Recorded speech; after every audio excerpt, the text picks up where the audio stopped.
so this is Coach Aimee. Ikaw ba ngayon ay naghahanap ng side hustle gamit lang yung social media accounts mo? Then this opportunity is for you. A year ago, nag-start ako dito ng wala akong alam paano gamitin yung social media accounts ko.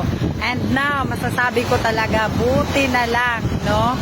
Sinubukan ko kasi kumikita na tayo dito ng almost 500,000. Grabe. So, kung konting kembot na lang, no, maaabot na natin yung ating isa sa short-term goal natin.